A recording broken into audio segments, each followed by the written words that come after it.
Assalamualaikum warahmatullahi wabarakatuh. Perkenalkan, nama saya Zahria Sudin dengan NIM R1C122052.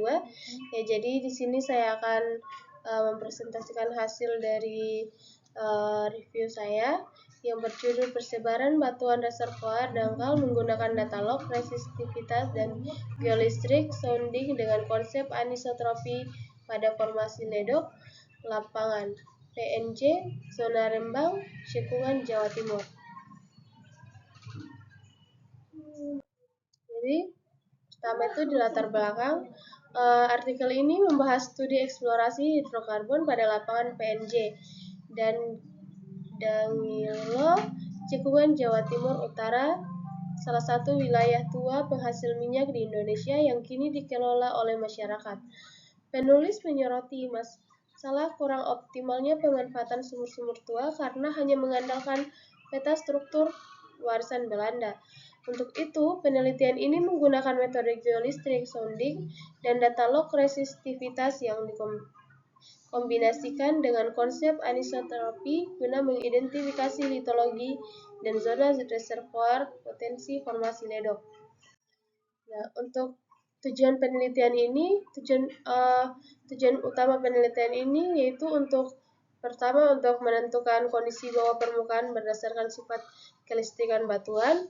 Kedua itu untuk mengetahui persebaran batuan reservoir dangkal formasi ledok.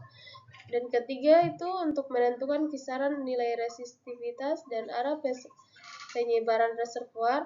Serta yang terakhir itu untuk memberikan rekomendasi titik bor baru berdasarkan peta isoresistivity. Nah, untuk metodologi yang pertama itu menggunakan metode geolistrik.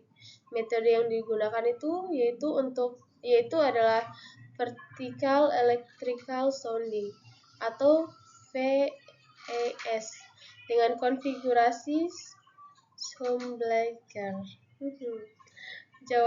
Jumlah titik ukur 10 sounding, 1 sumur referensi dan 1 sumur produksi, panjang AB per 2 maksimum 690 meter, yaitu kedalaman penetrasi 453,33 meter.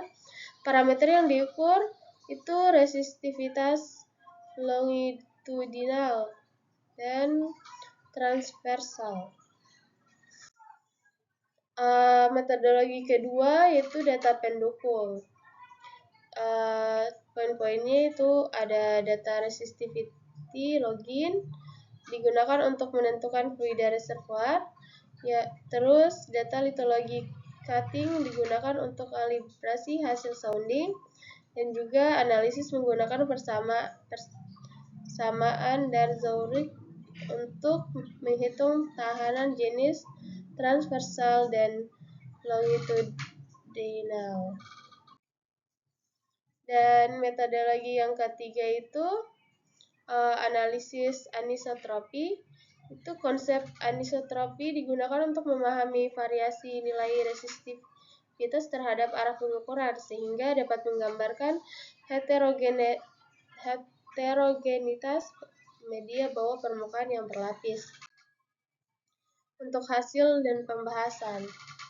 Yang pertama, analisis resistivitas. Hasil pemodelan menunjukkan perbedaan antara resistivitas longitudinal dan transversal. Resistivitas transversal itu umumnya lebih besar dari resistivitas longitudinal karena variasi sifat listrik antara lapisan. Nilai resistivitas terkalibrasi berkisar antara 0 sampai 70 ohm.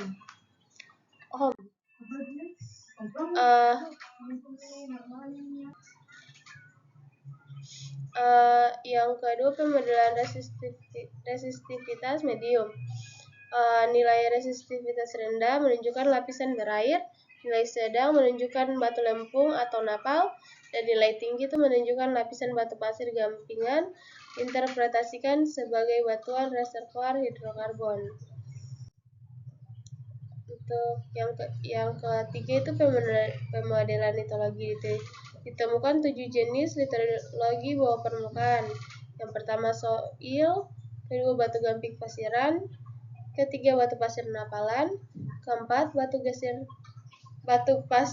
gamping napalan, kelima batu pasir gampingan, yang keenam itu batu lempung, dan ketujuh batu lempung. Lapisan reservoir berupa batu pasir gampingan formasi berada pada kedalaman 245 sampai 275. Terus hasil yang keempat itu pemodelan stratigrafi. Dari hasil kalibrasi dengan cutting dan log ELD, stratigrafi bawah permukaan dari muda ke tua tersusun atas formasi Selorejo, batu gamping napalan 0 sampai 80 meter. Kedua, formasi Mundu, batu pasir napalan 80 sampai 200 meter. Yang ketiga itu formasi Ledok, batu pasir gampingan 200 sampai 453 meter. Lingkungan pengendapan formasi Ledok ditafsirkan sebagai laut dalam dengan karakter glauconitin dan kalkarenit. Hasil kelima, peta isoresistivity dan zona prospek, yaitu peta isoresistivity pada kedalaman 245, 250, dan 255 meter menunjukkan nilai resistivitas 55 sampai 70 ohm di sekitar sumur L01, L02, dan L03. Ketiga sumur ini diinterpretasikan sebagai titik rekomendasi pengeboran baru. Orientasi penyebaran reservoir barat sampai timur dan barat sampai timur laut. Jadi kesimpulannya itu ada 3. Yang pertama itu litologi reservoir dangkal adalah batu pasir gampingan formasi Ledok dengan nilai resistivitas 55 sampai 70 ohm. Yang kedua, arah penyebaran reservoir barat sampai timur dan barat sampai timur laut. Dan yang ketiga itu lokasi prospek hidrokarbon berada pada sumur L01, L02, dan L03 yang menunjukkan nilai resistivitas tinggi dan konsisten. Kelebihannya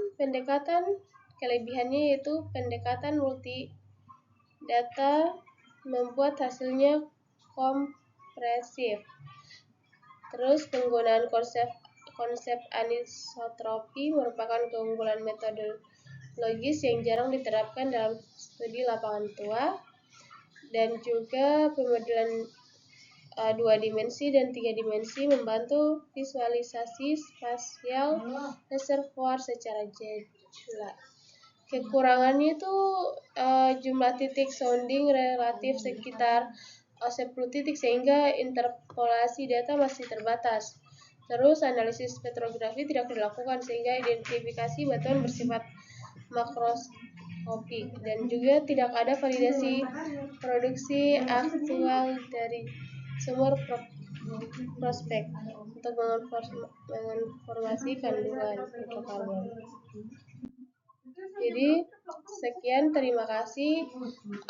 Itu saja yang dapat saya sampaikan, lebih dan kurangnya saya mohon maaf.